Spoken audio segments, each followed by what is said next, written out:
మిత్రులారా నమస్తే. నిన్నటి రోజు అంటే జూన్ 8, 2026 భారత రాజకీయాల చరిత్రలో ఒక మరపురాని ఘట్టంగా మిగిలిపోతుందండి. ఒక చరిత్రాత్మకమైనది రాజకీయాల్లో, ఒక ల్యాండ్ మార్క్.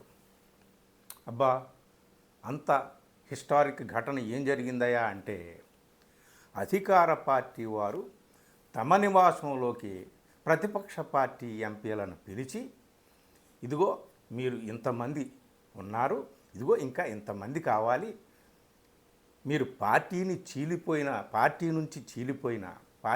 విడిపోయిన ఆ పార్టీ మీకు చెందేలా ఉండాలంటే, మీ ఎంపీ పదవులన్నీ కూడా మీకు భద్రంగా ఉండాలంటే మీరు ఇంతమంది బయటకు వచ్చి గ్రూపుగా ఏర్పడాలని చెప్పి వాళ్ళకి ఒక బ్రహ్మాండమైనటువంటి మోటివేషనల్ క్లాసు అధికార పార్టీ అధికార నివాసంలో తీసుకోవడం అనేటటువంటిది గతంలో ఎప్పుడైనా జరిగిందా? అంటే గతంలో అధికార పార్టీ ప్రతిపక్ష పార్టీని కోల్చలేదా?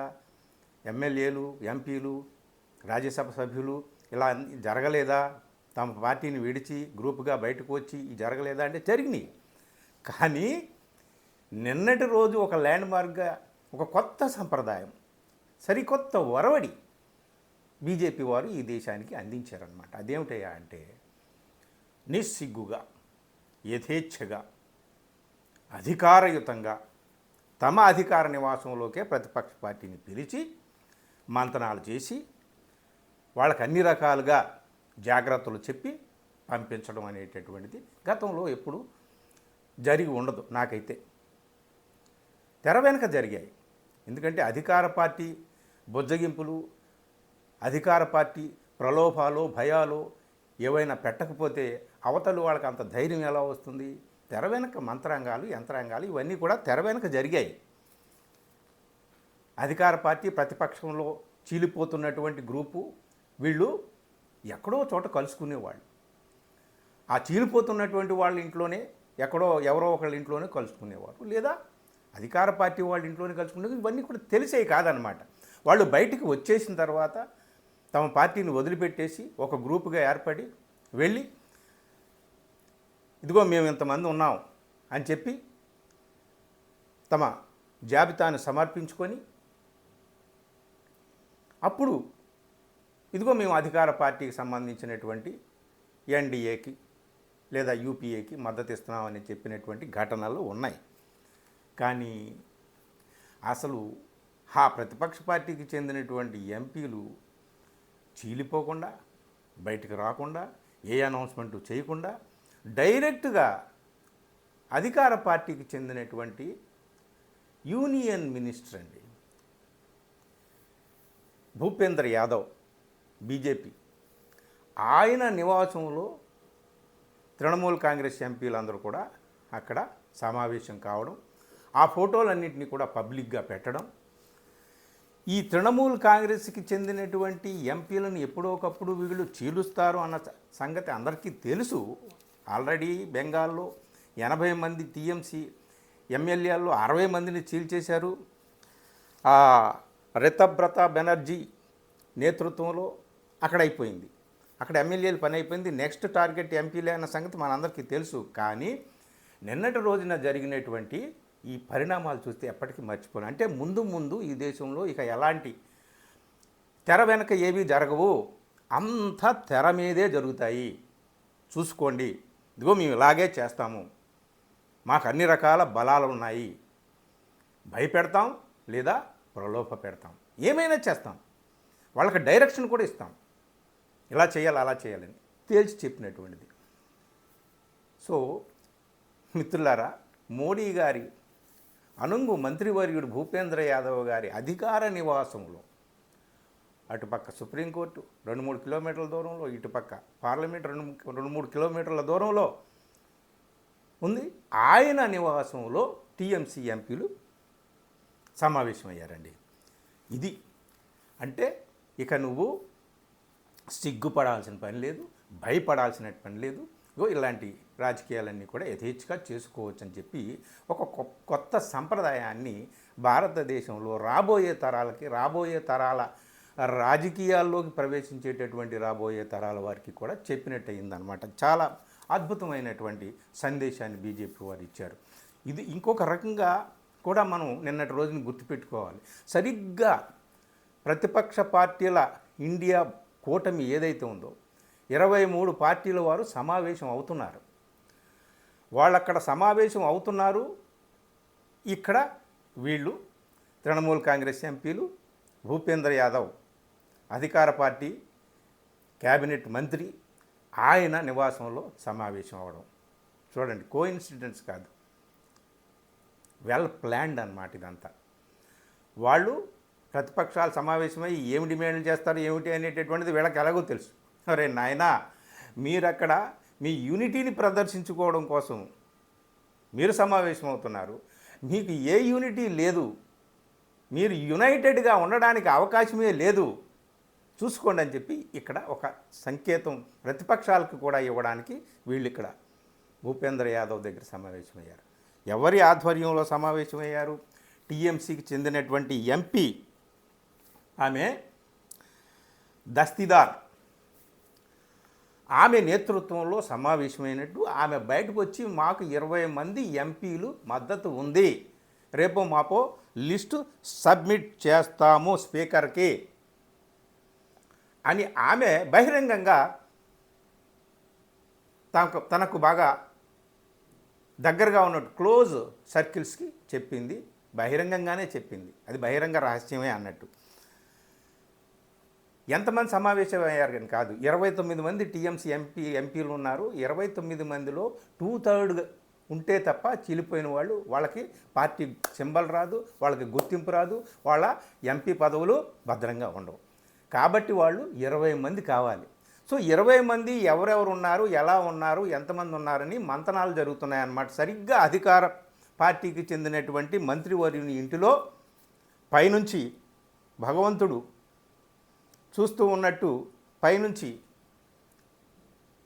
పెద్దలు ఎవరైతే బీజేపీ అగ్రశ్రేణి నాయకులు ఉంటారో వారు చూస్తూ ఉండగా వారి కనుసన్నల్లో ఇదంతా కూడా జరిగిందనమాట. సో మిత్రులారా, భారతదేశంలో ఇక రాజకీయాలు ఎలా ఉంటాయి, ప్రతిపక్షాలు ఉంటాయా ఓడతాయా అనేటటువంటిది మనం ఏం చెప్పలేం. ప్రతిపక్షం లేని దేశంగా మార్చేసుకుంటే గొడవ ఉండదు. బీజేపీ వారికి కూడా ఎన్ని బిల్లు, డీలిమిటేషన్ బిల్లు ఏమిటి, ఏ బిల్లులైనా సరే అక్కడ చెల్లించుకోవచ్చు, పార్లమెంట్లో ఏమైనా సరే చేసుకోవచ్చు. ప్రతిపక్ష పార్టీలు ఉండవసరం లేదు, ఇతర మతాలు గితాలు ఉండాల్సిన పని లేదు. యథేచ్ఛగా నిరంకుశంగా తాము పరిపాలన చేసుకోవచ్చు అని చెప్పడం కోసం ఒక సంకేతంలాగా నిన్న జరిగినటువంటి ఇన్సిడెంటు గుర్తుండిపోతుందండి. ఇంకొకటి, నిన్న ఈ టీఎంసీ ఎంపీలు అధికార పార్టీ మంత్రివర్యుని ఇంట్లో సమావేశం అవుతున్నటువంటి సందర్భంలోనే, అక్కడ ప్రతిపక్షాలు సమావేశం కాబోతున్నాయనేటటువంటి నేపథ్యంలోనే రాహుల్ గాంధీ మీద పెద్ద పెద్ద హోర్డింగులు వెలిశాయి. ఎవరు పెట్టించారనేది మనం ఊహించుకోలేనంత అల్పజ్ఞానులు కాదు కదా.